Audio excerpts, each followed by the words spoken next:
Alright, ladies and gentlemen, it's that time again. Alright, welcome to the Zyori Breakdown, guys. We have a very special episode today. We are here, episode number 16. You can take these headphones off now. Don't need them. Absolutely don't need them. We have a special guest today. We are going to be bringing on FnaticRaidCall.Era here in just a couple of minutes. Of course, we haven't had a breakdown in, I guess, a week and a half now. I think we skipped the last three. DreamHawn has been a killer, but we're going to bring him back. I'm finally done with school. Had my last exam yesterday. One more take-home exam to go. Then after that, I am all set. So we are going to be back on track as far as esports stuff is concerned. Like I said, today we have a very exciting episode. One of the reasons I've been delaying the breakdown, partially because of scheduling and also because I really wanted this episode to start. To start off like kind of the return. It's going to be a good one. It's going to be modeled after that Jungling 101 we did with Trademark Esports. Z-Freak, of course, kind of, I guess, highly acclaimed is the best breakdown, if you will. Certainly the most viewed by kind of a big margin. So we're going to follow in the same footsteps and today do kind of a carry 101. Look at some agility heroes, a couple of those intellect heroes we've been talking about. And, of course, FnaticRaidCall.Era is going to join us today. So plenty on the schedule to get through. I have 4 pages worth of notes that I'm hoping to get through in about an hour, hour and a half. So without much further ado, let's go ahead and get into it and introduce our guest. So FnaticRaidCall.Era, my friend, how are you feeling today, sir? I am feeling really well, mate. And you? I'm feeling great. Like I said, I'm finally done college for the most part. So for me, this is like freedom at last. I've been in school for the past 20 years of my life. So I'm actually feeling pretty damn chipper today.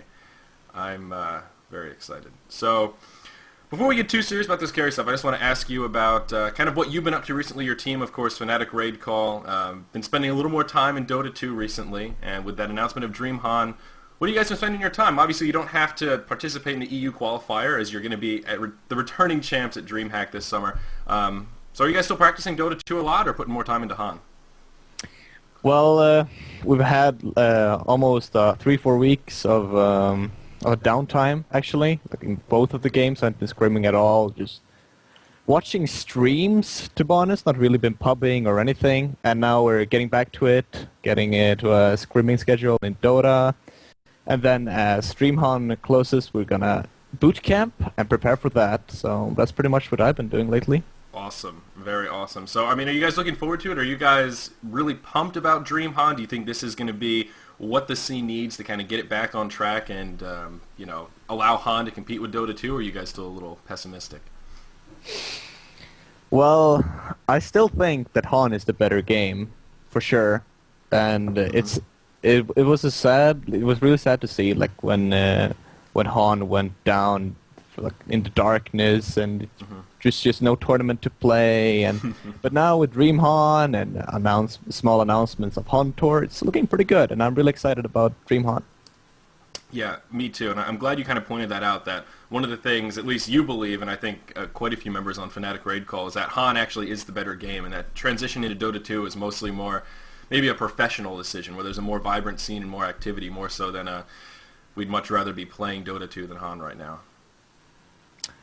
Yeah, pretty much. I've never, maybe you didn't know, but I never really played Dota 1, so It was quite the hard switch for me, but I got used to it in time, and yeah, I still like Dota, of course, but Han is just it just feels like me when I play it.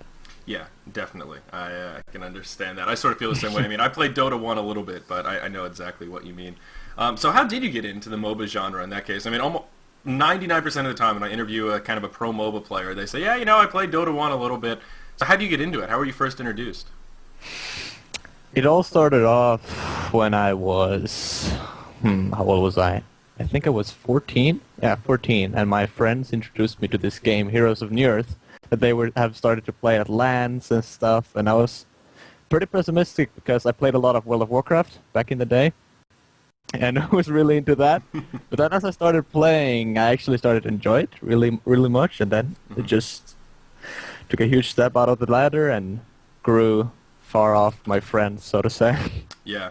Well, that's awesome. I played a fair bit of World of Warcraft in my day, so I can understand at least. I mean, Han is a lot different, and it's sort of more fun in its own right, but also a little more stressful, I guess you could say. But yeah, so that's very cool, man. Well, that's definitely a little bit interesting, kind of a different path. And I guess along those same lines, I mean, when you first got into it, were you always sort of attracted to that carry role? Or maybe before we get to that question, would you even consider yourself to be a carry player? Do you think those roles sort of still apply in our current metagame?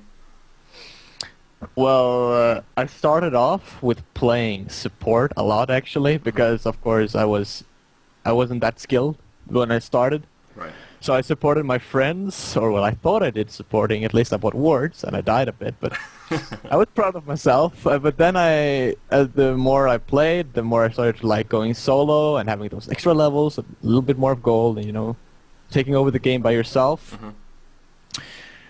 So yeah, that's pretty much how I got into the whole carry thing, solo. And yeah, I would pretty much consider myself as a carry player, especially with the roles now in Fnatic, with Hani and No-Tail. Yeah, I mean, you guys have a little bit more of that traditional setup, but I actually had sort of a casual poll on Facebook and just said, who would you guys consider to be the best carry player that's currently active in the scene? And a lot of people replied with that sort of, well, that's hard to say because right now in our current metagame, it's not based around that one hard carry that you get really fun. We see a lot of teams running lineups with no agility, really no intellect carry by any means. So a lot of people say that doesn't really apply, and I was kind of curious, do you think that still does apply? Is Fnatic one of the only teams that still has fairly strict rules where, for example, you would play a carry hero, maybe Nova's going to support? Do you think those sort of rigid roles still apply in general, or is it just Fnatic? Well, every player still has its own role. Mm-hmm. At least I think so. So, like in Fnatic, of course, we have pretty much always me on carry, No-Tail solo, and Hani on his solo, and then Fly utility, jungler, whatnot. But we always are able to switch up, like depend on heroes. Like let's say we get a Soul Stealer, then they put me on the Soul Stealer instead of No-Tail. We have a Polywog, he plays a Polywog, and so on and so forth. But right. Yeah, every team has, and their members got their own role. I see. At least I think so. So do you ever go back to your roots and support anymore, or is it just all about carry for you at this point in your career? I play support if I know that the other carry player in my team can do well. That's when I play support. I see. So does that ever happen with Fnatic? I mean, when you guys scrim, do you ever role swap? That sounds a little kinky, but I mean, do you guys ever, just have fun in the scrims or whatever, or is that not so frequent these days? It happens, but it's not too often. If it happens, it's much more in scrims. Like when Nova, for instance, wants to play carry, then I'm like, okay, you can take the carry. I play support this one. That is no problem. But when it more comes to the serious now, we usually have our stick to our roles. Yeah, that's sort of what I expected, but that's cool though. That it sort of reminds me of a good analogy that comes to mind is like a band where sometimes the guitarist is like, "Oh, let me play drums today. I'm just feeling it, guys. You can be lead singer today. Don't worry about it." It's kind of funny though. So anyhow, sort of on that same point, along with that Facebook poll, is obviously the metagame has changed quite a bit over the last 2 years or so since Han has been around. What are you thinking about that traditional hard carry role? I mean, we certainly don't see Dark Ladies. We still see Magebane a lot, but we don't really see Dark Ladies nearly as much as we used to, and at least in my mind, I remember the time when it was all about whoever could pick Kronos and just turtle, get Kronos as farmed as possible till he just becomes unstoppable. That isn't really the meta right now. There's much more incentive to push, a lot more gank-oriented heroes. So what do you think? I mean, are hard carries still viable? Just talk to me about the current state of those kind of heroes. Hard carries are of course still viable, but the thing is that people have actually learned how to play against it. For instance, if a team plays Magebane a lot, and people then they know that you can just push against a Magebane. You take the outer towers, he has no space to farm, he can't really breathe. That's when you can take control over the game. That's why you don't see hard carry too often these days, because it's rather risky. Especially in this current metagame, as some people would say, with a lot of tanks, a lot of push, things like that. But it can still be picked up, especially if you know that the game is going to last long. And then, of course, there are some of the strongest heroes in the game. I see. So it's still viable, just maybe a little more situational than it used to be, perhaps. Yes, I would say so. Yeah, there you go. So Along those same lines as well. Right now, I'm just sort of trying to gather a more clear scope of how you define a carry, because there's a lot of debate. I know, I'm one of those casters that spends a lot of time reading chat while casting, and I hear a lot of people sort of try and correct me sometimes if I say, oh, he's going to hard carry with Puppet, and then there's always that one guy that says, oh, Puppet's not a carry, and and then there people go, oh, Luna a carry? No, she's a semi-carry. How do you draw the line? I mean, do you differentiate between maybe carries, semi-carries, and hard carries? Are they all kind of one and the same, and it depends on the game? Or, I don't know, just fill in some of that gray area for me. It all depends, first of all, of your lineup. Let's say you have two farmers in the game. Let's say you have a Valkyrie Magnus lane, then the Valkyrie farms. The meantime, you have a Monarch, let's say Forsaken Archer, then the Forsaken farms. In this case, Forsaken Archer would be the hard carry and Valkyrie the semi-carry, because Forsaken Archer needs more farm than a Valkyrie would do and can easily take over the game with that farm. Right. Much easier than the Valkyrie. But if you now have a lineup with only one of these agility heroes, let's say Valkyrie, then she is the hard carry of the team, because she takes more of the farm and will be that late game canon that you, so to say. I see. So it's not necessarily the hero, but what kind of farm and position that hero gets within the game that really makes that a clear definition. Yep, I would say so. I see. All right, very interesting. I've actually never really thought about it quite in that light, but that makes pretty solid sense. Along the same lines as well, is there a big differentiation between intellect carries and agility carries? I know, again, thinking back maybe a year or something when those melee hard carries were the way to go, intellect carries were a little bit more of a joke. But now, I mean, we've seen some pretty serious Puppet Master and Aluna games, are the two that come to mind right off the top of my head, of just intellect heroes that, I mean, if they get stacked early on, get a little bit of free farm, they can, by all means, take over a game. Obviously, item builds aside, is there a kind of a clear dividing line between those two different types of carries?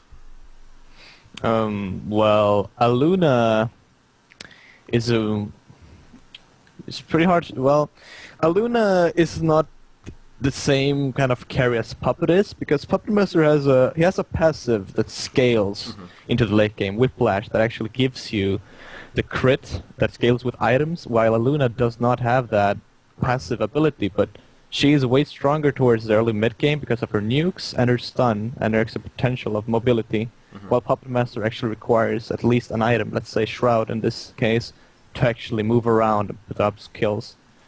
I see.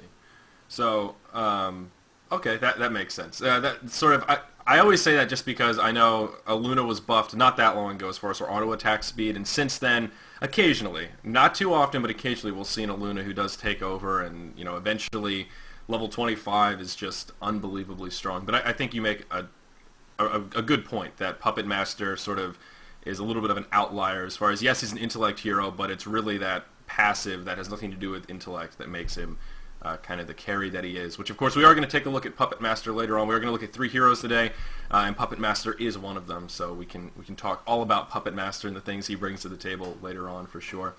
So next on my list here, I wanted to ask you about melee carries versus ranged carries. Where are we in this meta right now? It seems ranged carries are kind of the way to go. We see Silhouette, Valkyrie, Forsaken Archer fairly frequently, especially compared to the rates that we see, these traditional melee carries, your Magebanes, your Dark Ladies, etc. What do you think?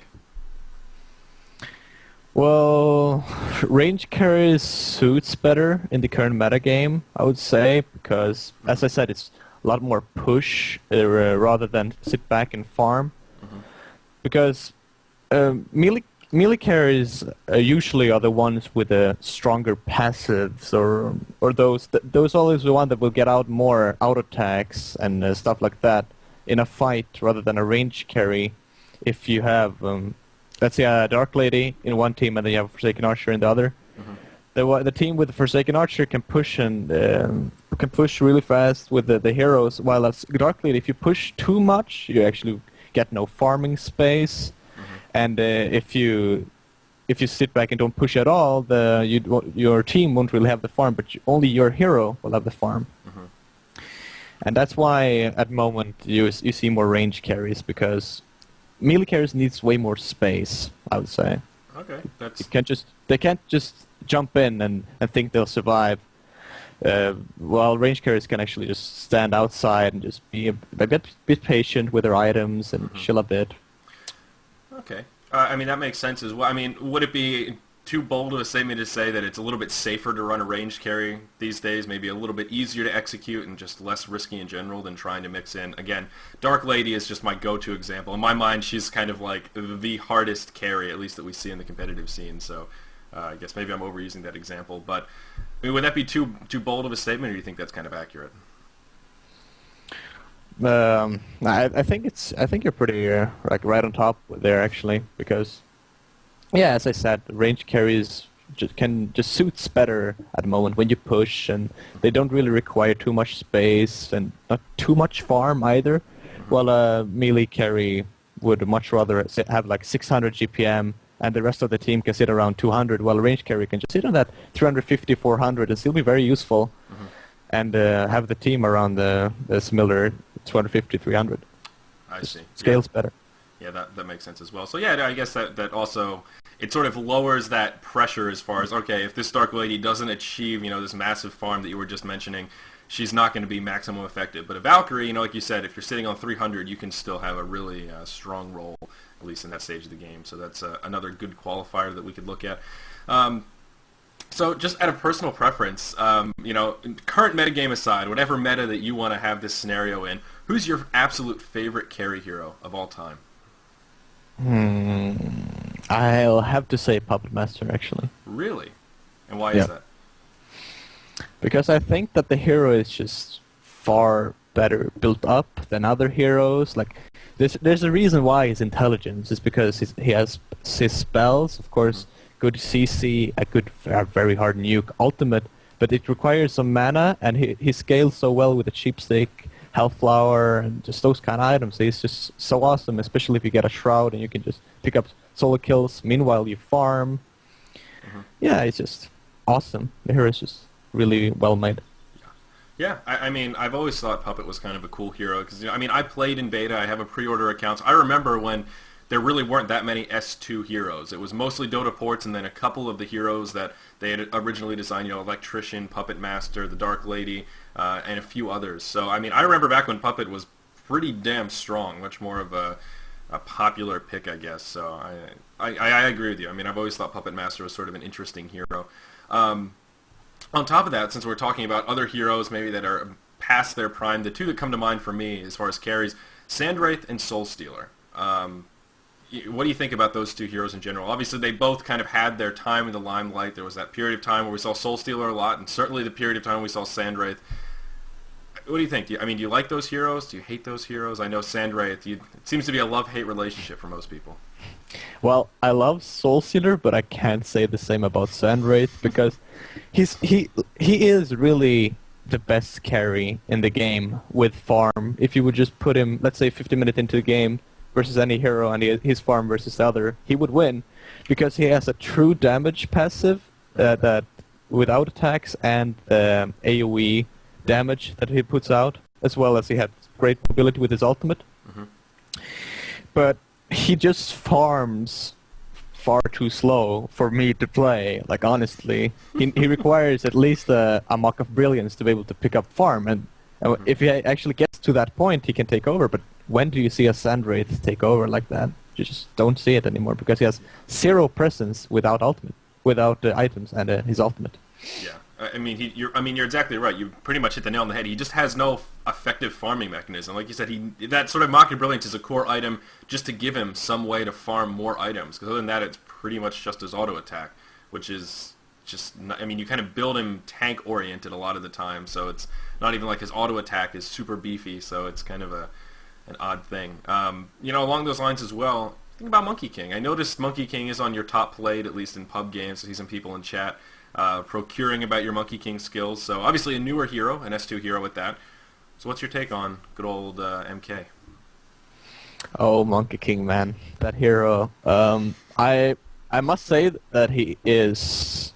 I must question it a bit, like the way he's built up, because he has 3 spells, or even 4 spells that he can use to move around the map. Huge mobility, as well as he has 3 spells that deals damage. It's always a bit questionable on a hero that has so many damaged nukes. especially since his Q spell scales with the items, because it gives dependent on base damage. Yeah. And he can just be so annoying and jump around and deal a lot of damage, as well as he can burst in the early game and farm really fast. I think the hero is a bit too strong in my opinion, but it's really fun to play. Mm-hmm. Yeah, I mean he is a higher skill cap hero, but one of the things that I've noticed about Monkey King, because we do see him from time to time in scrims and competitive games and stuff, and even high level just matchmaking, he sort of seems to fall off kind of early. I mean, in that early game, his burst damage is ridiculous. In the mid game as well, especially if he picks up some early items, maybe nice bit of farm from those early kills that it seems sort of a certainty that Monkey King will kill somebody before level 10. He kind of falls off though. I don't know what it is, whether he's too squishy or it's just too easy to lock him down, or once the other team has time to stack armor, his damage output isn't there. But right around like level 15 or 16, he just kind of, I don't know, he doesn't have that sort of late game presence. Is that just my sort of lack of sampling here, or is that a real problem with this hero? Well, you're right in a way, but I guess it depends a lot. Like, let's say public games now, for example, people don't really know how to play against such high-tier aggressive heroes. They just walk up on lanes, don't really think, and they die, and that's how a hero starts snowballing. He picks up a lot of farm and a level advantage, and that's when Monkey King starts to shine. But in a competitive game, Monkey King would, let's say he would have a decent early game, he would have some farm on the lane, but he doesn't really pick up any kills. And if he doesn't do that, he can't be the mid-late game carry you want to, because he needs a level advantage and he needs those items. And yeah, without that, he can't really do much, especially since he requires enemies to be alone if he wants to kill them. Yeah, well, that's definitely true. I mean, in the 5v5 team fights, he seems to be very susceptible to AoE damage. The picture in my head, Monkey King charging in, then seeing the rave of ultimate explosions, and Monkey King just kind of ends up dead somewhere, and you're like, alright, that's great. Good old Monkey King. I don't want to spend too much time on Monkey King, but I do have one other question. What are your thoughts about picking up an early Ring of Sorcery on MK as sort of a farming tool? We've seen that happen a couple times, and then seen said Monkey King usually farm the jungle and just run between the lanes, kind of spamming dash. Have you ever tried that, / is that sort of an effective farming tool on Monkey King over like a Runed Cleaver? Well, I have never tried that myself, but I see why people would try it. But after the nerf on a Ring of Sorcery, I can't say it's worth it getting it for solo usage, because you don't really earn too much mana and it has a long cooldown. I would much rather have see like Steam Boots and a bottle, something like that, and go for a Hellflower or Null Stone, much rather than having having a Ring of Sorcery. Right. Interesting. I'm just curious, because the first time I saw it, I was like, Ring of Sorcery on Monkey King. What is this? And the Rune Cleaver comment, I was just sort of making a comparison as far as farming tools. You get a Rune Cleaver on Magebane, whereas for Monkey King, you could make a case that a Ring of Sorcery has sort of the same effect as far as buffing up your farm. But interesting. Maybe when we do Carry 102 in a couple months, we'll look at a Monkey King replay. That wasn't one that I had pictured in my mind. So we're getting pretty close to moving into the replay section here, because that's really where things get super interesting. Before we do that, I just have a couple of questions that I want both of us to kind of keep on the back burner while we're looking at these replays and try and answer these questions just periodically. And of course, I'll bring it up as we go along. But I think the biggest problem that people have, as far as, in the 1600s, we see someone that's like, all right, I saw Magebane destroy, so I saw Era get 500 GPM on Magebane and carry this game last night on Honcast. I want to try it. Where's the pitfall that player is falling into? If he loses that game, well, what happened? Was it his fault? Did he carry to the fullest of his potential? And that's sort of the takeaway we want to have from this hour and a half session here, as far as cramming in some knowledge. So I think the biggest problem is, one, how do you decide when to team fight and when to farm, especially in that early game? Let's say you're level 6 and they're pub training already, they're trying to push your mid tower. Do you help defend, maybe try and pick up a kill or two, or do you just sit in your lane and free farm? I think that's one of the problems that people have, and that second big problem is in team fights, who do I focus? Do I try and pick off those squishy supports at the very beginning to get the numbers advantage, or do I go for their carry, try to shut down their main damage dealer before the fight starts?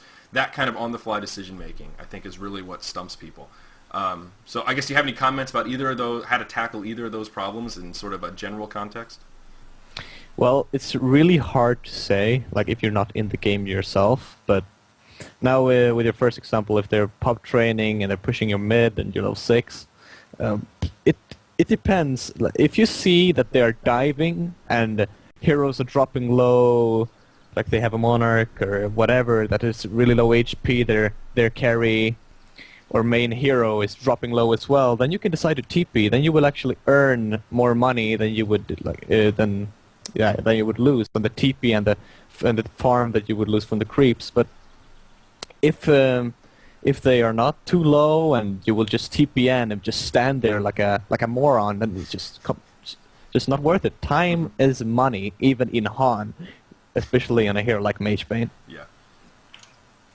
I see. So, I guess kind of the rule of thumb is if you can identify an opportunity to pick up a kill or see that your team's winning, and you can get that assist gold, maybe push a tower when the fight's done, it's worth it. But if you're kind of not sure and it's that sort of just right away knee-jerk, oh my gosh, I have to go help my team defend, and then you stand around and they don't push, it's like, well, crap. Now I'm stuck here around my 5 teammates, I can't farm, and I just wasted a port and all that time running around. So it's a pretty good rule of thumb. As far as team fights, what do you think? I mean, generally speaking, of course, this is total just general, sort of nonsense until we look at it in a game, but who do you try to focus in a team fight? Is it usually more of a try and pick off their squishy, pick off Glacius in the beginning of the fight, or is it more of maybe positioning based? It's all about knowing yourself which hero you will actually be able to stand and attack or use spells on. If you're in this case Magebane, who you can blink on and attack without getting CC'd or locked down and actually not doing anything. So you have to wait first and see which spells are they using, or which heroes, which hero is getting stunned, which hero is getting locked down, and then from that you can tell, like, okay, I'm gonna. This case, Andrew stuns the Glacius. Then you can just jump in and kill the Glacius like easily because he's pretty low on HP and he's stunned and he can't really do much. Yeah. But if they save their stuns, let's say if they have a Tundra and the ulti is ready, just waiting for you to jump in, then you should chill a bit. Just chill around, jump into the back, try finding someone that's standing alone, and then when you see Tundra use that ultimate, you can jump in and just go wild. Focus their main hero. Gotcha. And I think that's a really good way to think about it. Sort of converse to that your sort of basic instincts is like, oh, this is the perfect time. It's more based around their abilities. Well, can they lock me down? That's sort of the stop and think, okay, did Tundra use his ultimate yet? Yes? Okay, now I'm going to have this window of time where I have the upper hand over him. Has he used it yet? No. If I jump in, he's just going to avalanche my face, even if I have a shrunken head. So, very good. I think those are pretty good rules of thumb, and of course we'll see those demonstrated here in the upcoming replays. The one last thing I want to just touch on before we talk about or actually look at replays here, I'm going to use the word benchmarks a lot as far as when we look at things in these replays. And I say that because, at least for me, it really helps to have a number. I remember back when I was a noob, when Zephyr was overpowered, and I just played Zephyr. I have a sub-account with like 30% Zephyr. It's pretty fun. He's a fun hero. I like him. He's fun to kill people with his ult and gust and all that stuff. I had in my mind a time, like, okay, if I can get my Ghost Marchers, my Vanguard, or Helm of the Black Legion rather, and my Mock of Brilliance by the 22-minute mark, I'm farming damn well. Like, I have a benchmark for my Mock of how fast that is, given the items I already have. So I want to try and get some of those benchmarks here as well. Maybe for example, Magebane, timing I should have my Ruined Cleaver by, and know that I'm on par to have a really good game, or to know that I'm behind. Kind of look at those benchmarks, mostly for GPM is where I have it marked down and how that translates to items. So again, just stuff to kind of keep on the back burner. Again, want to try to have a takeaway. So, Mr. Era, unless you have any additional comments here, I'd like to move into our first game of Magebane. Let's do so, my friend. All right, so I have the replay loaded, and I want to start at just about the 2:30 mark, if that works for you. And just getting into the game right now. Alrighty, so let me know when you're ready. So, like I said, guys, we do have 3 replays coming up. We're going to be looking at Magebane first, followed by Puppet Master, and then we're going to finally follow it up with Valkyrie. So 3 interesting replays. Like I said, we're going to look at snippets from each replay and just sort of talk about what's going on, talk about the decision making, the item choices, and we'll get to observe Era in his true environment here, farming away on all 3 heroes. So pretty much what I'm going to do is just lock the camera on you, Era, and we'll watch it. I'm planning on going times 1. Like I said, we'll jump around a little bit. I have some time windows jotted down, and we'll just go for it. Again, Let's try and extrapolate as much information as possible. Why is Era doing the things that he's doing? Okay, well, I'm in the game. Which time did you mention in time? 2 minutes, 30 seconds on the in-game timer. The in-game timer, okay, I'm getting there. Yes, sir. Alright, so let's go ahead and... There we go. Wrong preset. Alrighty. I'm going to pull up my notes here.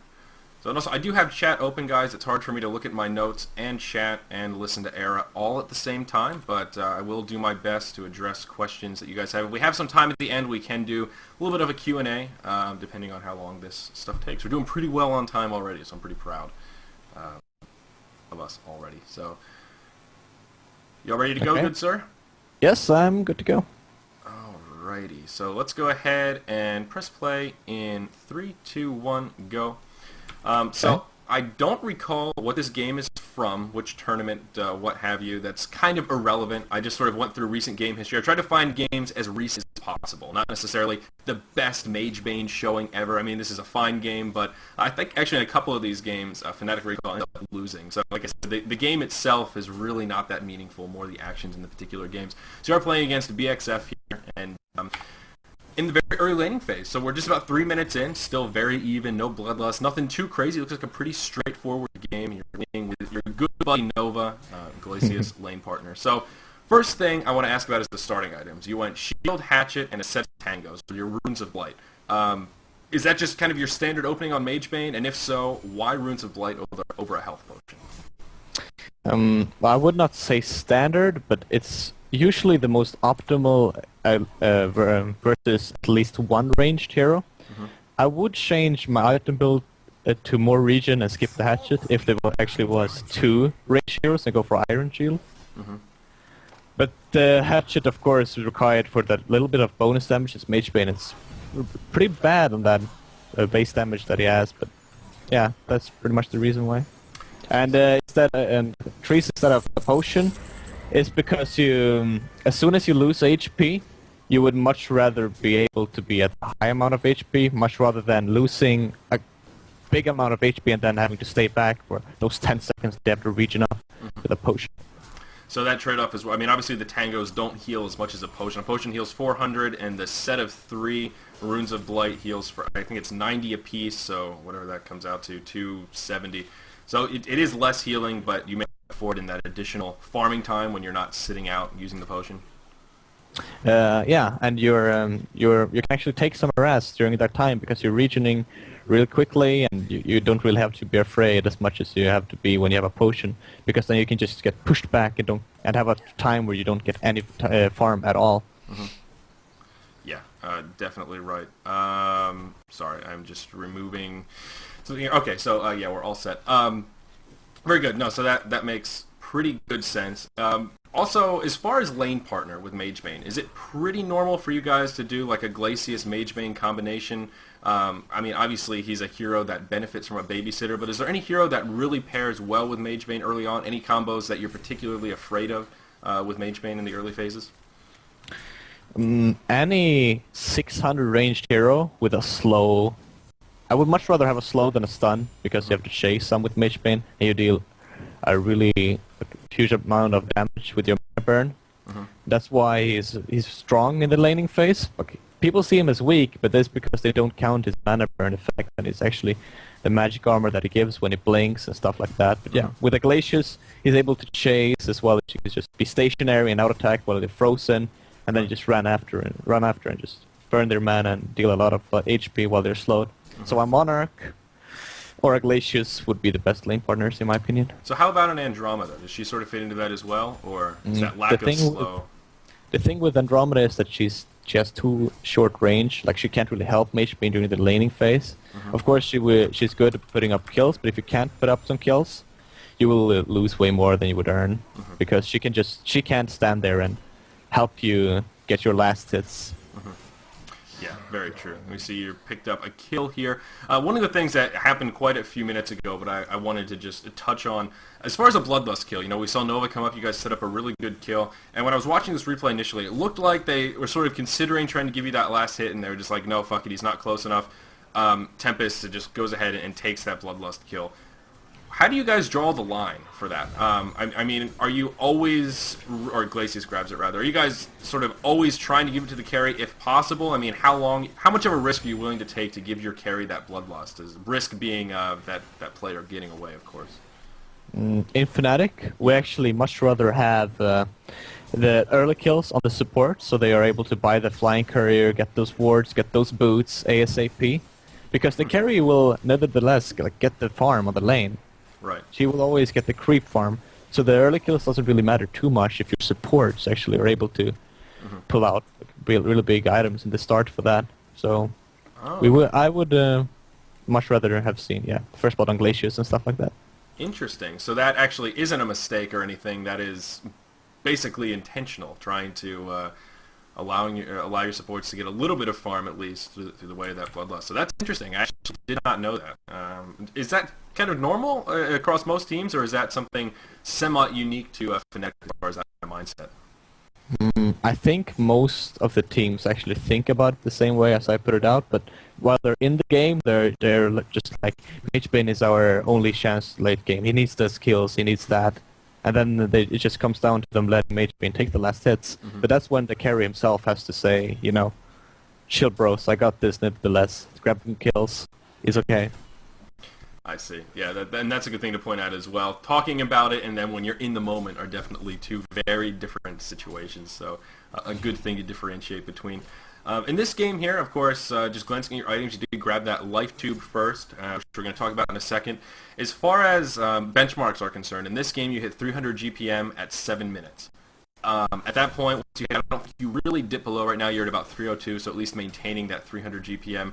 Is that really good for this stage in the game? Is that pretty good? Is that kind of expected? How are you feeling about the numbers, at least, at this point in the match? It actually is really good, especially since we had some kills on the lane, so my XP, I'm already level 6, for example, so it's really good.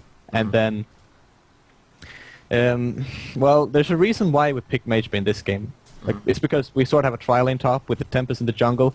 I will have farm on that lane, and that's why we were so sure of picking him. And then with a 300 GPM farm just 7 minutes in, I will be able to snowball and just pick up as further the game goes. As a general rule of thumb, I mean, what's sort of like the lowest GPM you would be happy with here in a situation similar to this on Magebane? Maybe, you know, with Tempest in the jungle, sure, but having Glacius in a lane like this, I mean, would you be satisfied with 250 right now? Would even 200 be okay? Where's sort of that cutoff point, I guess? With this lane setup, I would be really disappointed if I weren't at 300 GPM, to be honest. Okay, well, that's good. That kind of makes sense. So furthering that, of course, talking about items here, you did opt to go for your steam boots before doing anything else with this life tube rather. What are your thoughts about opening items for Magebane? I mean, are you a kind of steam boots straight into Helm of the Black Legion kind of guy? Do you try to pick up that rune cleaver any chance you get? You know, talk to us about item choices here with Magebane a bit. It's always situational, and a lot of that depends on your team, actually. For example, this game we had Bloodlust, we have a level 8 Tempest, our Glacius is doing well, already having its boots of upgraded courier, wards, and whatnot set up, lane wards and stuff. But then if we would have been at a disadvantage and they would have had the Bloodlust at this top lane, Balfgor maybe level 7, Demented boots and stuff like that, then I actually would have gone for Helm of the Black Legion this game. Okay. Because I wouldn't have been able to put up too much farm on my lane. Right. And then they have a Parasite, of course, and that's the reason why I pick up Steam Boots as early as I do, because I don't want to get killed by the Parasite this early in the game. I see. So if you guys are, you know, you're in a very comfortable lane, they don't have someone like a Parasite who's super boosty, will you even occasionally go for a Rune Cleaver on red boots? Is that ever even a possibility, or is that just too risky? Not if they have a Parasite that already is level 9. No, I would not. It's just too risky. Yeah, Parasite's definitely having a good game. For sure, sitting 4-0 now, he is, wow, pretty scary. Of course, guys, we are kind of tunnel visioning on Magebane again. The game itself is a little bit irrelevant. We're just looking at the context of Magebane and sort of how we can mimic some of the stuff that Era here does. So, like I said, we're kind of purposefully missing all of that other action and just televisioning on good old Magebane here. So, very interesting. I actually had another question that just eluded me. Yeah, so as far as item builds are concerned after that, what are you kind of thinking in this game? Oh, sorry. Before we get too far, we were talking about Parasite being kind of a counter to Magebane, of course, with that silence, a lot of burst damage. What about Fade against Magebane? Do you find Fade to be an effective counter against this hero? Fade is a somewhat good counter because she burns out Magebane's mana pool and then he can't escape. Mm-hmm. But there's many heroes that can kill Magebane while he's stunned. Mm-hmm. You don't really always have to mana burn him to be able to kill him. Like, Fade is a bit overrated against Magebane, I'd say, because Fade needs a really good early game to be able to be that hero that can just go around and pick off heroes alone. Right. Yeah. So who, in lieu of Fade, I mean, who else would you say is an effective counter to Magebane? I mean, are some of the more old school heroes, as I would put them, good counters? I mean, your Puppet Master, of course, stops him from blinking. Defiler with that huge AoE silence. What are some other heroes that pose a good counter to Magebane? A good counter to Magebane? Well, this game you already have one. Parasite, good burst, silence, stuff like that. And then you have bubbles, silence, ulti that holds you in position. Moraxis even, like if he just gets his stun, he has so much burst. There's many heroes just like that that can just kill you from just having those spells out already up in there. Yeah, so it's not only about burning the mana, like you said, just stunning him, locking him down, and having the burst to just, prevent him from really reacting. So at this point, I would like to pause here. Go ahead and skip ahead. If you want to go to that little replay control where you can type in those numbers, if you want to go to 3150. Okay. 3150. Yes, let's see here. So it should be about 2008 on your replay counter once you get there. Yep. So one of the things, as I mentioned before, that people have the most difficult time deciphering, I think, is when to farm and when to team fight. And I'll be perfectly honest with you, I looked at a lot of replays this morning, and exactly what's about to happen is eluding me, so it will be a little bit of a learning experience for both of us. But that is sort of the overtone I want to talk about here. I think you're going to start pushing and then sort of port back in an interesting timing for this team fight. So let's go ahead and press play in 3, 2, 1, go. Like I said, we're at that 20-minute mark, and just glance at your inventory here. We're 20 minutes in. You've now finished your Rune Cleaver, and you've got about 400 gold in the bank, and you're pushing that mid lane. So what do you think as far as item choices here coming up next, now that you have that Rune Cleaver? Right now, I really want to just keep up getting items just as soon as possible. Something that helps me farm, something that can help me in a team fight, not just to survive, but put out as much damage as possible.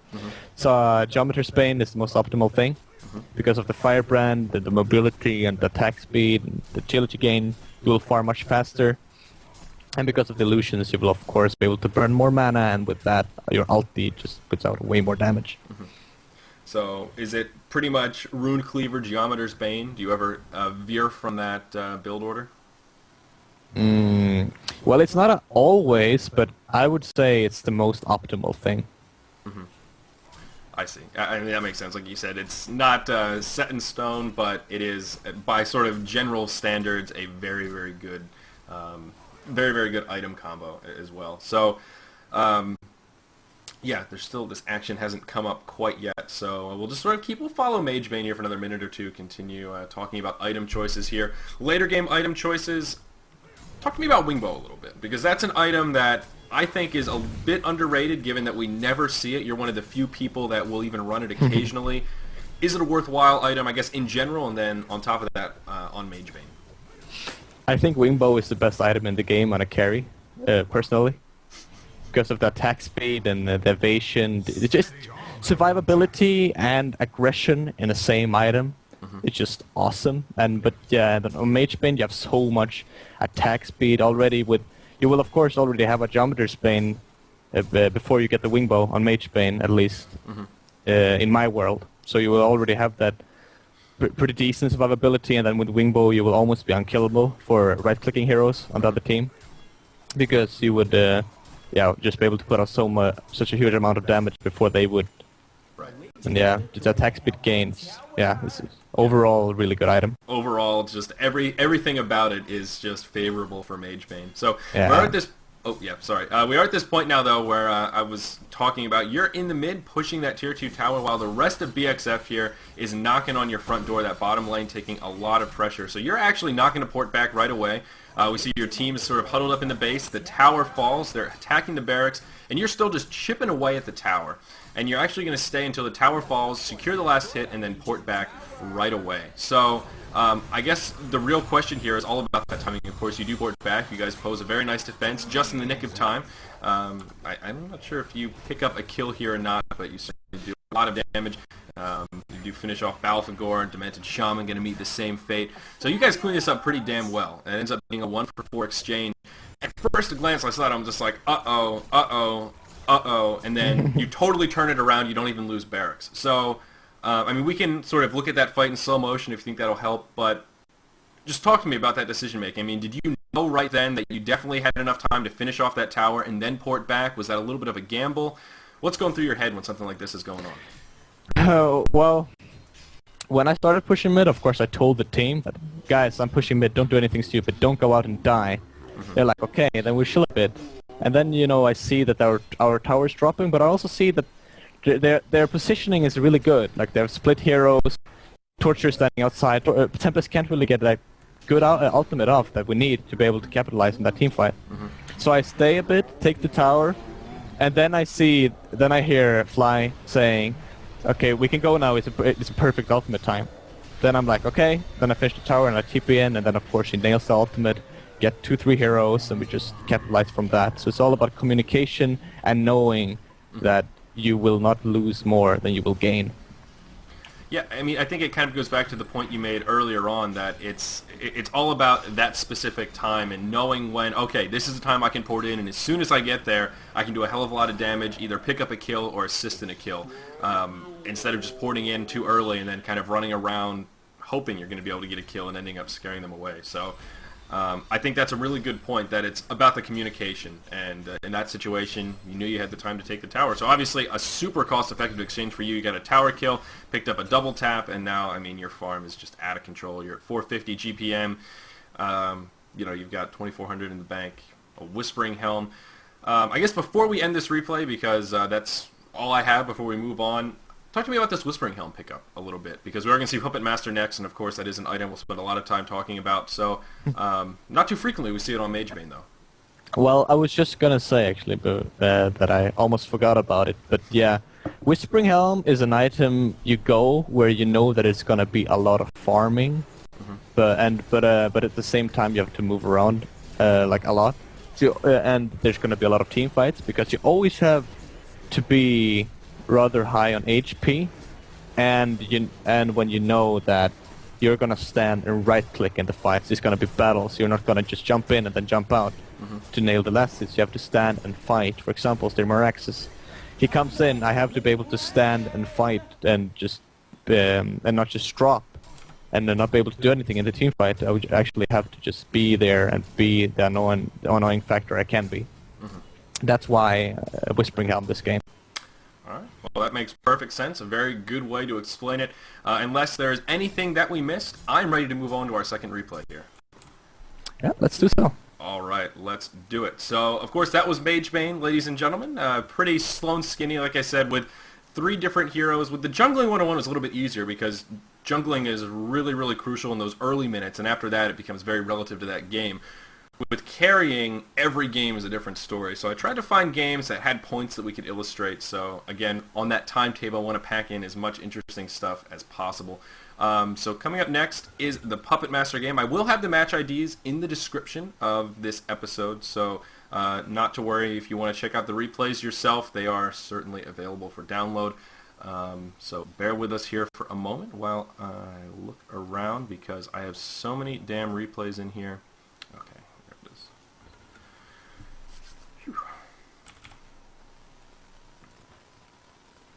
It's interesting that Fntc's in chat, because in this upcoming game, he is actually your lane partner. So this is going to be pretty exciting. Good old Fntc. Go way back, bruh. Way back. Good old Fntc. So, yep, just loading in here, of course, taking its sweet old time. We'll start Puppet Master replay at 30 seconds on the in-game timer. 30 seconds, okay. So we'll start this one nice and early. There is plenty to talk about with Puppet Master. Oops.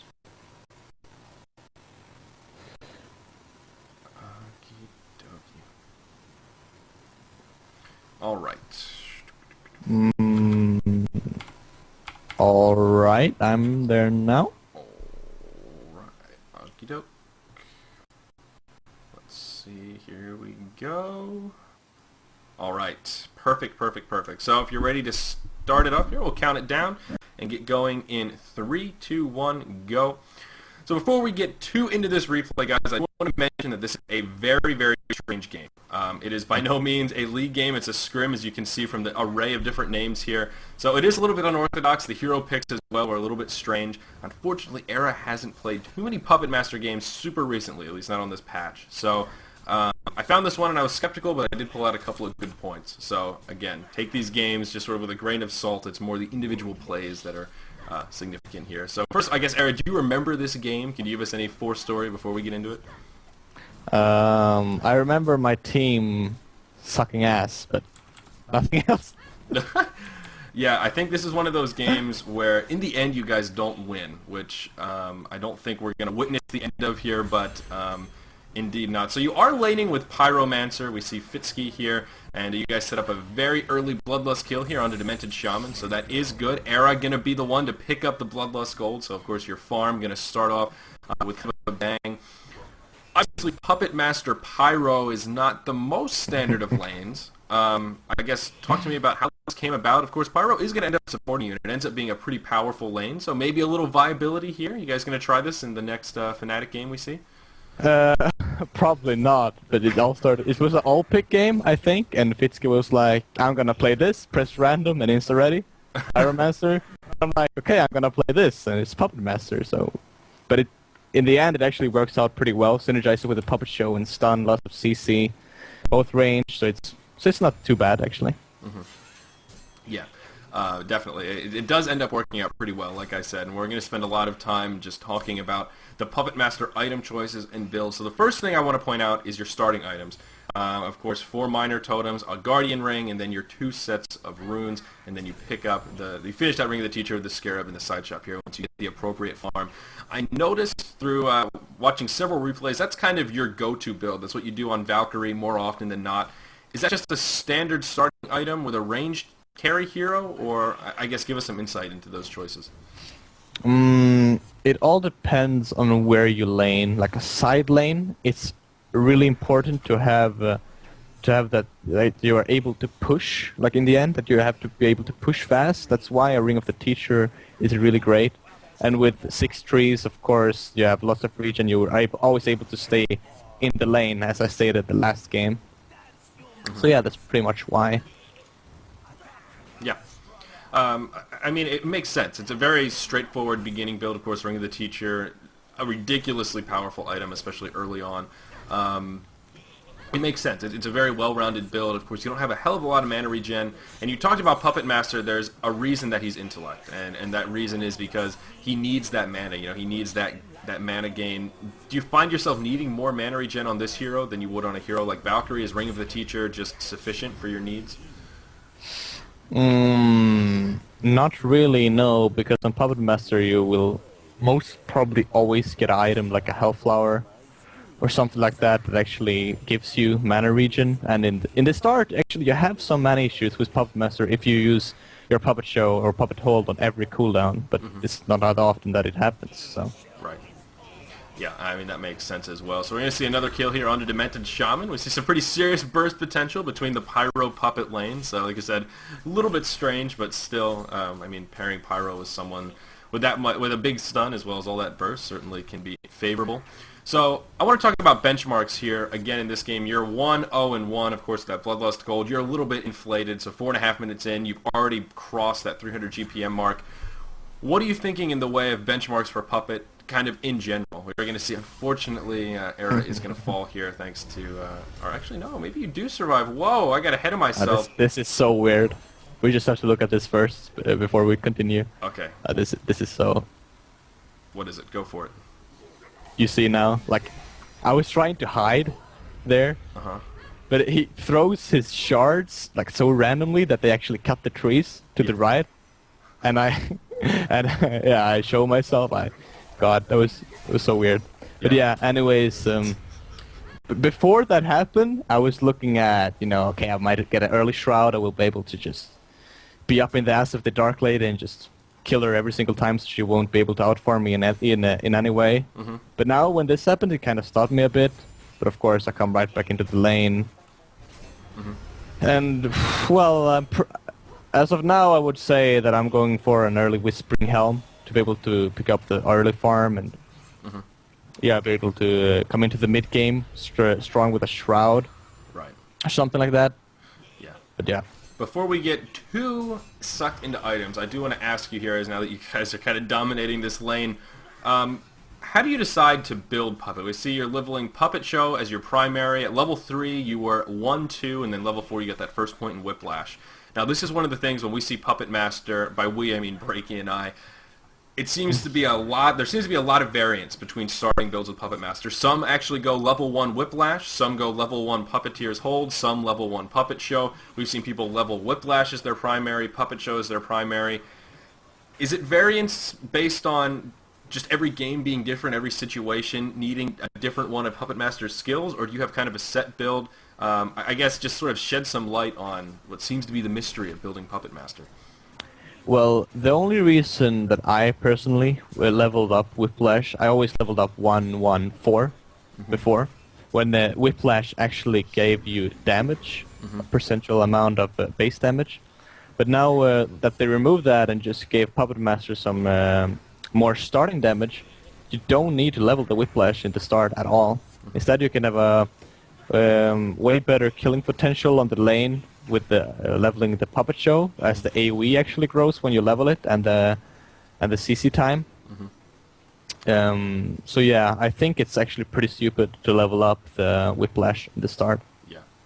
And also, I mean, it does make it a bit more difficult to maintain that lane control, because it just inevitably starts to push the lane. Is that a factor if you level up Whiplash or get it early, or not really that big of an impact as far as lane control?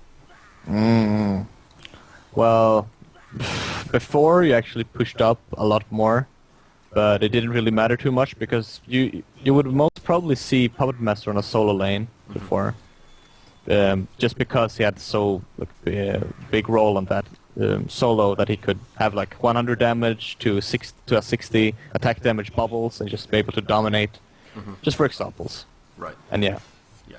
No, I mean, that makes sense. And like, as I mentioned, I'm sure a lot of it just comes down to situations, and that's why we see it so differently. It's just sort of strange, because Puppet Master's a little bit of a rarity on top of that. Just seeing the just array of different builds, I think, is always one of those things that sort of stumped myself and Breaky as far as, well, why is this? What is the best way to roll with Puppet Master? Again, before we get too caught up into items, if you do dual lane with Puppet, because you said a lot of times you will be solo when you're playing Puppet Master, what is a good lane combination in context of the competitive scene? Who would you want to lane with if you're Puppet Master, given that you have to? Stun? Is he only a solo hero? Maybe I got too far ahead of myself. Nah, not after the change to Whiplash. I would much rather have him on a dual lane. Because, yeah, as I said, he was able to just rape, like literally before, with the Whiplash bonus damage. But now, if you have a stun partner, like Pyromancer here, for example, you will always be able to pick up a kill with Puppet Show when it's ready. Of course, 30 seconds cooldown, but... Yeah, you have so much kill potential with the 2 CCs of Puppet Master and the high damage and 600 range. So, I mean, is this a hero that's like really well paired with Andromeda? Does that stun and damage output with the minus armor as well? I mean, is that... Yeah, Andromeda is one of the best lane partners with Puppet Master. Just minus armor, as you said, and stun, just perfect. Just perfect for Puppet Master. Yeah. Yeah, I mean, Aurora with the scouting and, like, yeah, that minus armor really ups that damage output. So, yeah, it makes perfect sense. And along those same lines, Pyro actually all things considered, isn't the worst pair for Puppet Master. As far as competitive scene, Pyro doesn't scale quite as well as someone like Andro, unfortunately, but I think this at least demonstrates some of that viability that we were just talking about, and we'll see the CC's coming here onto Dark Lady. Uh-oh, that Puppet going to be used, and does Dark Lady go down here? No. Demented Shaman coming in the nick of time. So you can see the amount of burst damage, though, getting Dark Lady dangerously low. So yeah, let's go ahead and talk about items here. You mentioned Whispering Helm and Shroud, sort of two core items on Puppet Master. How do you decide which one you're going to get first? Or is it just kind of similar with Magebane, where if it's a situation where you're going to have to sit there, right-click auto-attack, you're not worried about burst damage, it's Whispering Helm first? I mean, how do you make that differentiation? I'd say if you can get a Shroud pre-15, then you should get it first. But the thing with Whispering Helm is that the build-up is really awesome, especially for the laning phase. If you take harass damage, like you get the, what is it called? Helm of the Dominator? No, Helm of the Victim. You get that, and you have regen, you have lots of armor, you're able to stay on the lane, like how long as you want to, instead of getting harassed out and just having to back to base, fairy potions, waste gold on that, those kind of things. But if you're just free farming, you have a big level advantage, you might as well go for the Shroud if you can get it pre-15 and just roam around the map. Very good. So that is a very good benchmark to note down. You know, next time I play Puppet Master, I'll remember that. Can I get this Shroud by the 15-minute mark? Those are the kinds of takeaways that we can actually remember and go, oh, okay, that's a pretty good rule of thumb. I can get behind that. I can feel you there. So after that, I guess, well, maybe we can talk about that here in a moment. In this game, as we won't see, because we are going to skip ahead, this is actually a really long game, a pretty long game at least, a good 40 or 50 minutes. So we're going to skip ahead here in just a moment or two. I did glance through most of this replay, though, and you actually spend most of the time in this match picking up solo kills. If you look at the final stats at the end of this game, you end like 8-2 or 8-3 or something, and most of those kills are just straight up 1v1 situations. You bump into somebody in the jungle, or you find Dark Lady, drop your full rotation, and it's more than they could handle. Is that a pretty standard way to play Puppet Master? I mean, do you play him sort of like you would a Magebane, where you're just going to sit back and farm as much as possible and kind of avoid fighting unless it's a perfect situation to pick up a kill? Is he just a solo roaming ganker, or does he flourish in team fights? I mean, I guess my point is, in this whole long-winded question, is he better off picking up those solo kills, or does he have viability in early team fights? The thing with Puppet Master is that he has a really long cooldown on his ultimate. I would say as much as long as Swiftblades, actually.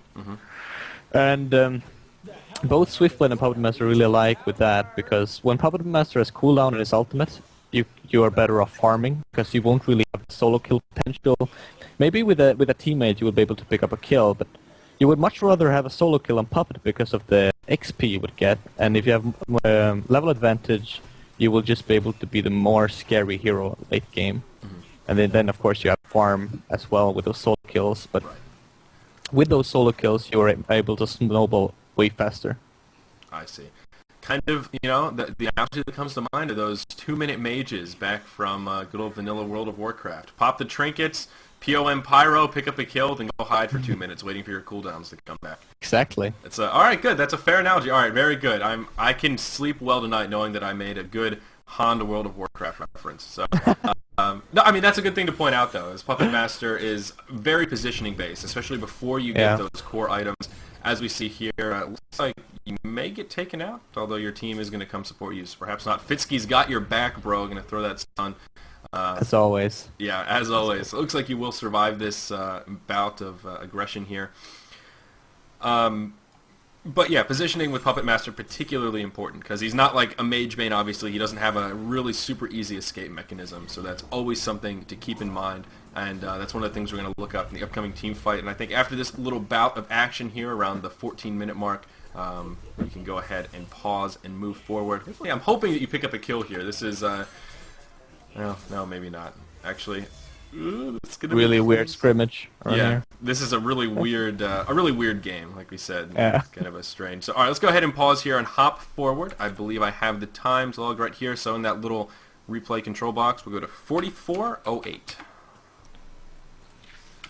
44:08. So let's see here. 08. Okay, I'm there. All right, very good. So we'll leave it paused for a second, observe what's what's going on. So like I said, it's a pretty long replay. We jumped ahead quite a bit. Obviously, we're 41 minutes in now, up from 14. So a lot has changed, and the context of the game isn't that relevant as beyond anything just to try and explain why Era is doing the things that he's doing, sitting 8, 4, and 5, as I mentioned, most of that coming from solo kills that you picked up across the map just over the past half hour. So you have finished those 2 core items, the Assassin Shroud as well as the Shrunken Head. You also have, Whispering Helm, and you've also finished your Shrunken Head. Still holding on to that power supply, of course. So your farm's looking pretty good. You know, you're pretty tricked out. Looking at the experience here, looking at the levels, you're in good shape. You're one of the highest levels in the game, actually leading the way in XP per minute. GPM just below 400, so you're doing pretty well. I mean, at this point, just glancing at the numbers, I mean, are you feeling okay about where you are in the game? Well, me personally, yeah. Team-wise, no, definitely not. Yeah, the team is, definitely behind by quite a bit. Oh, man. Well, we'll ignore that here. So I do want to look at this team fight. We can watch it in normal motion here. So we'll go ahead and press play in 3, 2, 1, go. And what I want to look at in this team fight is positioning. I think the positioning is really key. Of course, you do get the buffs from Revenant here. You get your Defile and your Essence Shroud. Magnus hops in and just completely annihilates your good buddy Revenant. Luckily, he gave you some of those lovely buffs. You're just going to sit back and do quite a bit of damage here, chipping away at Valkyrie. Then Tundra comes in, and he takes a pretty good bit of damage as well as he gets dropped like he's hot. And you actually just kind of back up. You're like, you know what, I'm going to head back to the well, and then you end up going back in for more. This whole time, very important to note, not how passively you're playing, but just how defensive your positioning is. Not overcommitting, playing very patiently. You're going to save that Shrunken Head, finally use it, and look, dropping that rotation on Dark Lady, I mean, she melts in a matter of seconds.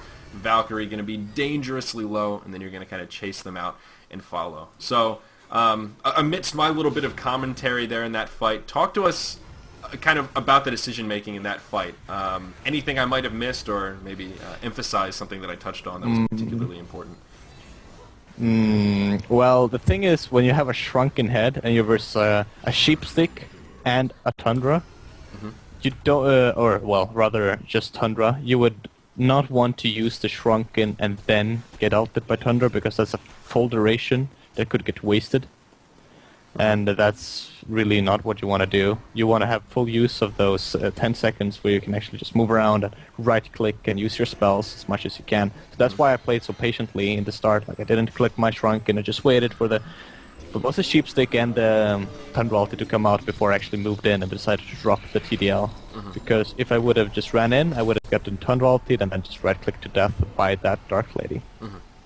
Yeah, that makes perfect sense why you say that Shrunken Head, and obviously it worked very well. Valkyrie unfortunately ends up getting away with very low health thanks to the Demented Shaman support, and actually a really nice stun for Magnus, who comes in and catches all 3 of you in a line. So it was a really nice play from Magnus there, Ziff Farmer.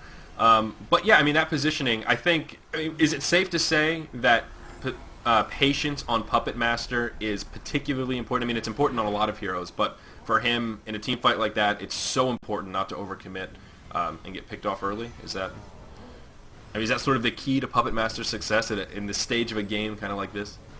Yeah, like if you look at our lineup, I'm the only hero with pretty much, on team that can actually do something, just like deal a lot of damage by right-click and just stand there.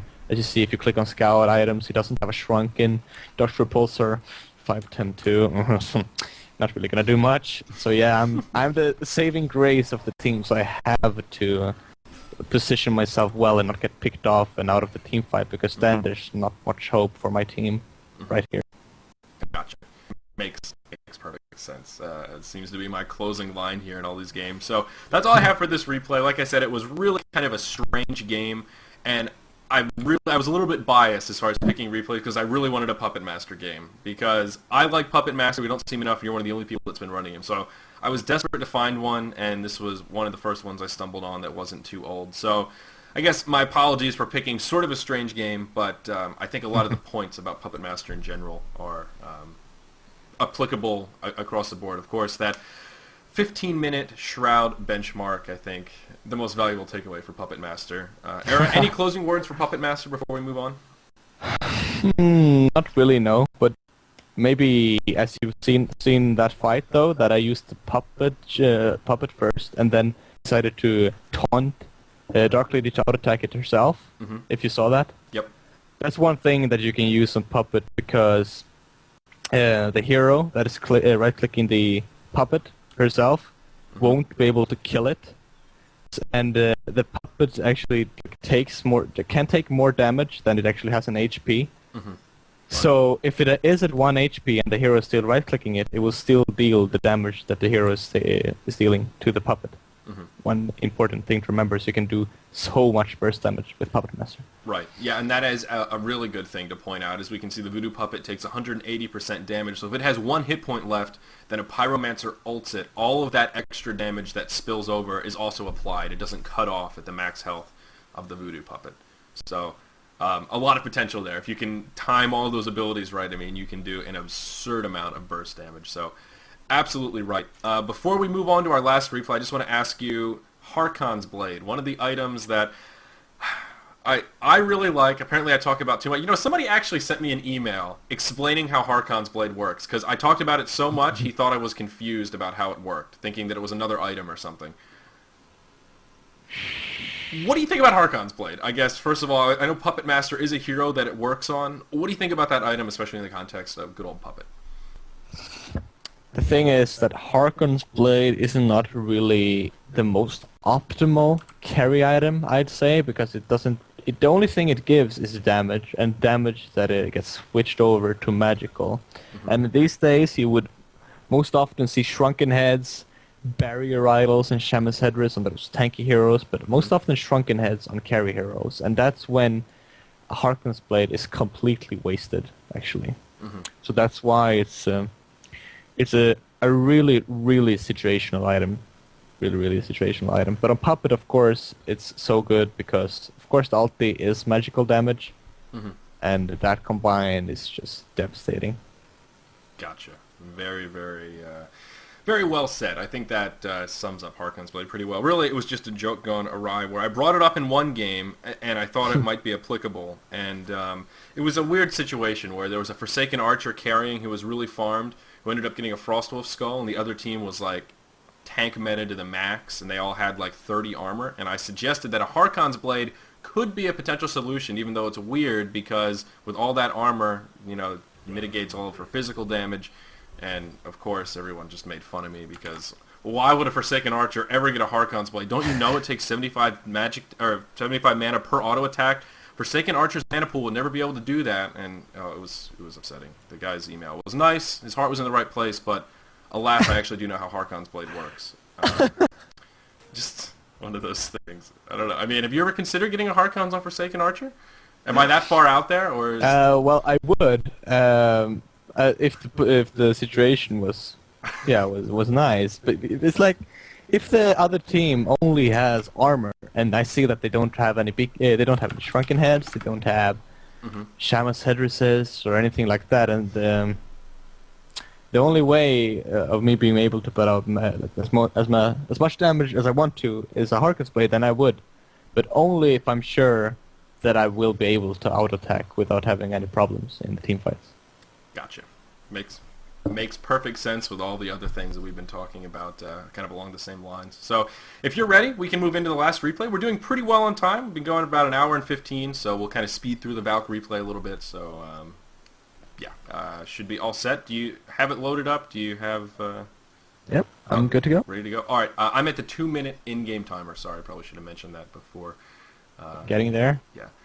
So before we start this replay, I just want to say that this is the replay, I saved the best for the last. The replay itself isn't as good, but I find Valkyrie really interesting because a lot of the stuff we've been talking about is hard carries, applies to heroes we don't see as often now. Magebane being one of them, Dark Lady, the one that I keep overusing, even Puppet Master, these kind of hard carries that are sort of few and far between. But Valkyrie is a hero we see almost every game, maybe 85% of the games in the competitive scene, at least, that we've been casting recently with DreamHaun. She's such a versatile hero and so good. So she's sort of an outlier in this breakdown, which is really kind of ironic because we're looking at kind of outlier heroes in general. So I'm really excited about hearing about Valkyrie. Of course, as you mentioned to me, one of your favorite heroes, a very powerful hero as well. So before we even start the replay, I mean, what is it about Valkyrie that makes her so strong? In your eyes, in a quick, easy sentence, why is she picked 80 to 90% of the games? As you said, she's a really versatile hero. She has an escape mechanism, she has a stun, and a nuke, and an ultimate that can set up kills, teamfight ulti, whatever you want to call it. 600 range. Just a hero that you can always count on to just do its role like right. It's the best hero for the roles you would give it. Like you can put it on long lane. She wouldn't die too much because of her survivability with the leap. And you can put it as a farmer because she has so much mobility and so much just nuke mobility and just overall really nice build-up hero. And I see someone questioning me in chat. How often would you say she's picked? Someone's questioning my numbers of 80 to 90%, which I did just pull out of my ass, but that feels I mean, we see Valkyrie a lot. It's pretty rare that Valkyrie isn't banned or picked.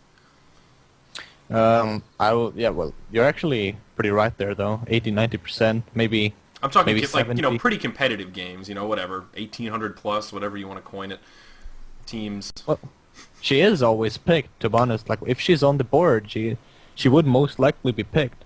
Yeah. Because, as I said, she's just so stable. Just a stable hero. Yeah, that's a really good word to describe Valkyrie, I think. Stable. Consistent as well. The last thing before we start the replay, would you label her a hard carry, semi-carry, or again, we talked about those names. I guess in certain situations she has the power to become a hard carry?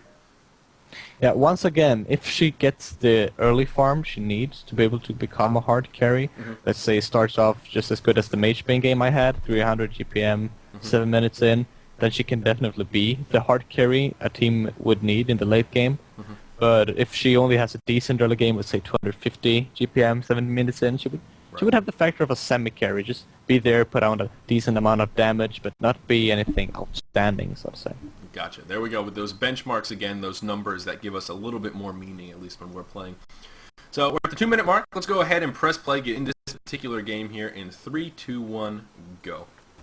So again, as I've said several times, we'll just read here, the game itself is somewhat meaningless. We're not going to look at the other plays, the other players, the bloodlust kills, what have you. We're just going to focus on Valkyrie here and try and figure out what Era's doing and why he's doing it. So we did miss the bloodlust kill, which happened earlier on, which you did get some assist gold for, so that does help quite a bit. In this situation, you are in a 2v1 lane, so maybe not the best example of a super hard carry Valkyrie, but an example of the hero nonetheless, to hopefully illustrate some of her versatility. So you're up against a Glacius Vindicator lane in the 1v2, sort of a 2v2 scenario. Andromeda is here, though Nova's going to spend a lot of time out of the lane to give you that, for the most part, solo experience and try and set up ganks when he can. So again, looking at your starting items here, the same thing that we talked about, 2 sets of tangos, 4 minor totems, and 1 guardian ring for that Ring of the Teacher. Equally strong on Valkyrie as it was on Puppet in that other game? Yeah, I would say so, just because, once again, I will be able to push later on. I will split push, and like now Tempest is in the jungle, and me and Fly are of course communicating, and he asked me if I'm going to get an, that ring. Ring of the Teacher. Yeah, Ring of the Teacher, and yeah, of course, then I'll get it, because he will be able to come, and then we will be able to push. He gets this fast Ring of Sorcery instead, so yeah, we have that maximum push potential. Right, yeah, and that's a good thing to point out. Of course, Tempest, I'm going to try to find those opportunities to put pressure on the tower and kind of get this lane pushed up. So Ring of the Teacher, one of the best pushing items in the game, especially early on, and oh god, Ring of the Teacher. It is literally the most cost-effective item in the game. I've said it so many times, can't say it enough time. It is the most cost-effective item, overpowered for the price that you pay for all the stuff that it gives you. So powerful in the laning phase. So, we talked earlier on about ranged carries versus melee carries, and we'll see here, Fly is going to move into the lane, and you guys set up a nice little kill onto Glacius. Unfortunately, you don't get that kill, but as you already mentioned, sort of the plan for Fnatic is to allow those supports to pick up some of the early kills to assist in their warding, as they're not going to be getting any of that early farm. So kind of expected to see Nova or Fly grabbing that last hit. But just to reiterate some of that ranged versus melee carries, Valkyrie with a pretty clear advantage over some of those melee carries as far as team fights are concerned. Yeah, well, it all comes down to the 600 range, of course. With an item, let's say Nullfire or Frostwolf Skull, you can just kite the melee hero around, especially if it doesn't have a blink like Magebane. It just makes the hero stale in the fight and just doesn't do anything, doesn't have any effect in the fight. While Valkyrie can just stay on range, be able to put out those nukes when needed, and just, yeah, keep him out of the fight. Yeah, definitely. So again, there is an advantage here. So before we move on too far, let me just take a look here at my notes. Sorry about that. I had to actually scroll down. They moved to the next page. So you're sitting around 200 GPM, as you mentioned. This is going to be a little bit more of a sort of semi-carry kind of Valkyrie role. Your farm just isn't quite strong enough to be considered a hard carry, at least not at this stage in the game. Now, this is a very, very long replay. It's over an hour long, I think an hour and 5 minutes, so we will be skipping around, no doubt, in the upcoming moments here. One item I want to ask you about is Alchemist Bones, and how do you decide when to get that on Valkyrie? And I guess this even applies to Puppet Master, because I can recall a game or two, and I've seen Era pick up Alchemist Bones nice and early on. How do you make that distinction? What are the proper situations where Alchemist Bones are particularly powerful? Well, we can get back to the benchmarks, actually. Okay. For example, if you're having free farm, you will have Steam Boots prior to 4 minutes into the game, and that's 1,450 gold. Mm-hmm. With that, you would actually be able to get Alchemist Bones 5 minutes in, and you would only get Alchemist Bones if you know that you will be able to free farm for quite some time in the early mid game. Mm-hmm. There's no other reason why you would get it, and if you have it then prior to 5 minutes in, it is more worth it. It will pay off in the end. Mm-hmm. But if not, I would much rather get my standard items, so to say, than Alchemist Bones. Right. If you for example get it 9-10 minutes in, it's just not worth it. All right. So they're, like you said, a perfect benchmark for an item like that. It's all about the earlier you get it, and of course it makes sense. You know, the longer you have that item in your inventory, the higher the return on investment is going to be. So it's just a more cost-effective item the earlier on, and that is definitely a good number to keep in the back of our minds. We're going to see Vindicator here in a little bit of trouble. A 3v1. You guys are going to gangbang him, and you're going to be the one to pick up this kill. So it's going to boost your farm a nice little bit now up to 250 GPM. G's going to rain from the heaven. Someone in chat just brought up an interesting point that I actually have in my notes. In Dota 2, Valkyrie or Priestess of the Moon or Mirana, whatever you want to call her, has a little bit of a reputation as a roamer, a ganker. In maybe Heroes of North, at least your play style in Heroes of North, you spend a lot of time just farming the lane. In this game in particular, you're pretty much just solo farming for a good 15 minutes. Not necessarily free farm, but you're not moving around. You're not using that arrow to try and set up ganks too proactively. Do you ever play Valkyrie as more of a roaming role? Do you think that difference is just difference in the games or sort of play style in general? What do you make of that? Well, first of all, you can't compare Han to Dota 2, because the game style overall is so different. For example, in Han, you can just sit on the lane forever and just push and be the annoyance that you can be, and it will pay off. In Dota 2, on heroes like Priest of the Moon, then that isn't that kind of carry that you can actually use it to be in Han, because you would much rather have different heroes in Dota. So you would much rather see her just trying to set up kills than taking farm of more important heroes. Okay. And that's a good way to put it, as far as those differences in the games really having a big impact on how you would play two heroes that are really identical for the most part. Just their sort of ecosystem, if you will, is a lot different. So their usability and applicability is a little bit different. I guess they're not exact ports. There's probably slight variations as far as stat gains and stuff, but yeah, I think you make a good point as well. So with that, given that Valkyrie in Han is a little bit more effective as a carry to pick up that farm, do you ever play her in a roaming role? I mean, are there some games or some situations where you just try to roam around, set up ganks with that arrow, or is that just really not an effective use of this hero? This early into the game, I would only move around if we had pushed the tower and the lane is pushed up to their second tower, and I'm sure that I won't be able to get as much farm as I want to. That's the only reason why I would actually roam around and trying to put up kills on some other lanes or push a tower. Okay. Else it would just not be worth it. Gotcha. Definitely makes sense here. So let's take a look. So let's go ahead and pause here and hop ahead to 49.29 in our replay control, and we're going to talk about items and some positioning in this team fight here. Just moving right along. So 49.29? yeah, should be 32.55 on your replay counter. Yep. All right, so go ahead and press play in 3, 2, 1, go. And like I said, I looked at a couple replays, so exactly where this is leading does elude me a little bit at first glance here. But I do want to talk about your items. You do have a Geometer's Bane sitting in your inventory and a Sustainer. And you actually started with the Sustainer first and then transitioned into the Geometer's Bane. So talk to us about item choices with Valkyrie a little bit. Why did you go that order, and how did you make that decision from something like a Nullstone or even just an early Shield Breaker? Shield Breaker, Nullstone, and Geometer's Bane are all within 500 gold of each other. So as far as picking up as a starting item, those timings are pretty similar. How do you decide which one to go first? In this game, I pretty much just needed the regen from Sustainer to be able to always be on a lane and push it up. A split push, always be able to be there instead of running back to base and wasting time, I'd like to say.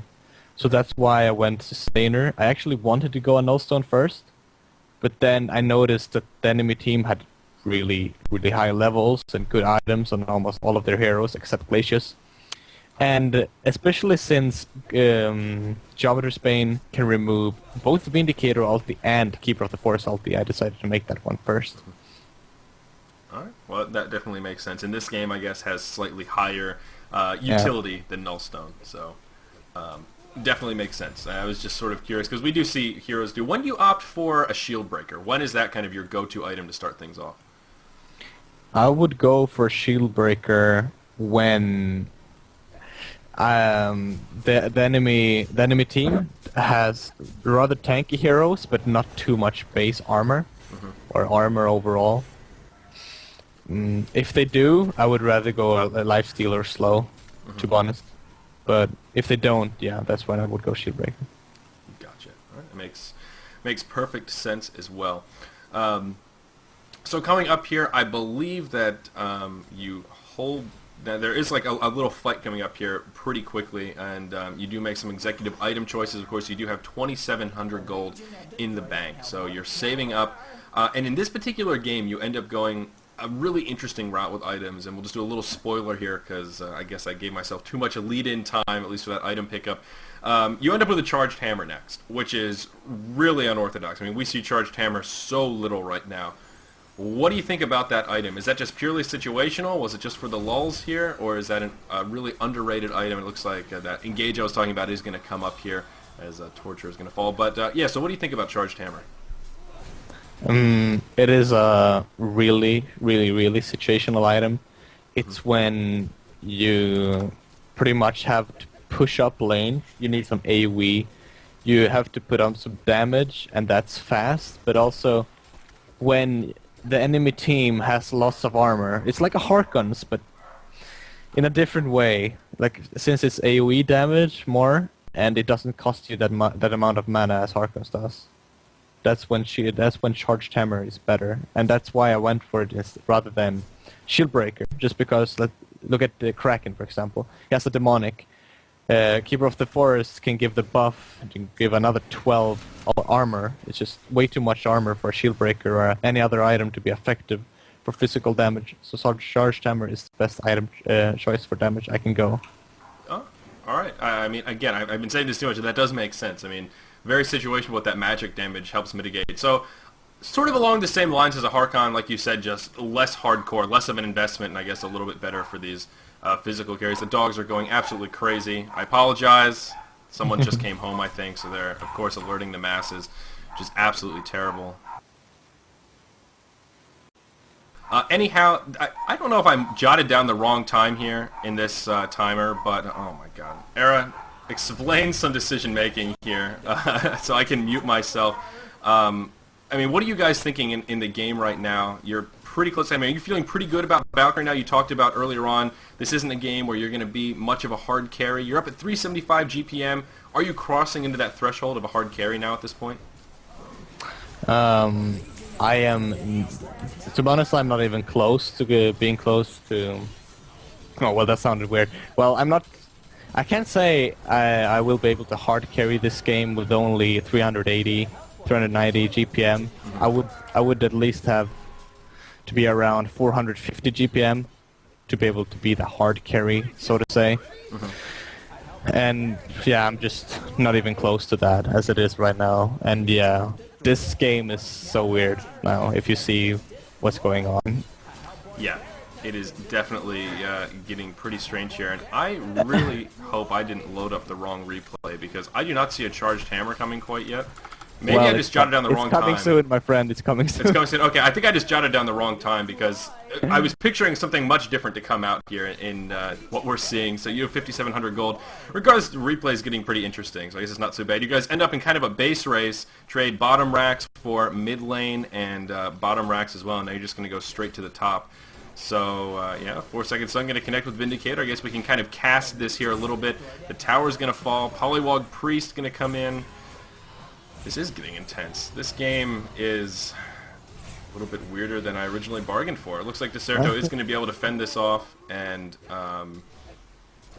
yeah, so they do hold it off. So you guys sort of almost going for the win, maybe overcommitting a little bit, but they do hold it off nonetheless, so the game shall continue.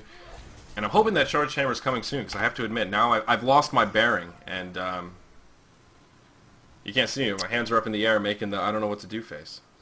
Well, look at my gold, Zyori. I will go for the Charged Hammer, trust me. Yeah, that's right. So yeah, like I said, I think I just jotted down the wrong time here, but no problem whatsoever. Oh yeah, the 40-minute mark. I don't know how I have 40 minutes jotted down as like that's the number. I don't know what I was thinking. I really don't. So anyhow, I guess we can skip it. I'm just going to skip ahead here some chunks. There's that Charged Hammer in the inventory. This is the part where I really wanted to look at. So we did get a little bit. So much for making good time. I'm going to pause here. I'm at 40:08 on the in-game timer.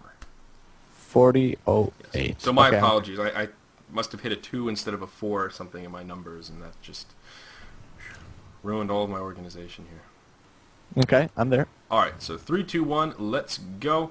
So I want to talk about this team fight a little bit, particularly looking at positioning. As we talked about with Puppet Master, Valkyrie is sort of similar. Now that you have that Charged Hammer, you can sit back and pump some damage. You will get engaged on. Hani follows up to keep you somewhat safe and sound. Kraken drops his ult and you make it out. Tempest with just a beautiful ultimate sets up for you to sit in the back and do a ton of damage. But a lot of that damage ends up coming out from your positioning. You know, you do get caught, your team follows up to keep you safe, and then you just right-click your way to victory, and nice swap from Nova will secure that kill. So talk to us about that team fight a little bit from your eyes. You know, is positioning as important as I'm sort of making it out to be here? Were you really scared when you got initiated on that you were too far forward? No, I actually knew that they were going to do what they did there, because I am the key hero. To be honest, like right now, I'm the only damage factor with oh well, Torture does put up some damage as well, but Torture only sitting at 1300 HP, getting caught in Keeper ulti just dies off instantly. But if they do jump for me, as I said, I can just Geos out of that Keeper ulti, out of that Vindicator ulti, and then just leap out and come out just fresh and new, and just pound out those auto attack. And that's why what we said, like in Skype there. Like, they will jump on me, so just stay back, wait with Tempest, and then we just reunion and go in. That's pretty much that fight. Yeah, and that's pretty much exactly what happened. You leaped out to safety, the team followed up, and you were good to go. So I'm going to pause again, and then we're going to jump ahead to sort of the very end of this game that some people in chat do remember. So unfortunately, this little replay control thing, you can't go past 60 minutes. So if you type in 60 and then jump ahead, see, and there we go, or 59. It doesn't go over an hour. If the replay counter's over an hour, then the control thing just takes a dump. It doesn't know what to do. So on in-game timer, I'm going to jump ahead to 62:45. So we're going to go to the very end of the game and talk about the last minute. In-game timer 62? Yeah, in-game timer 62:45. Really far in the future. A very long game, and yeah.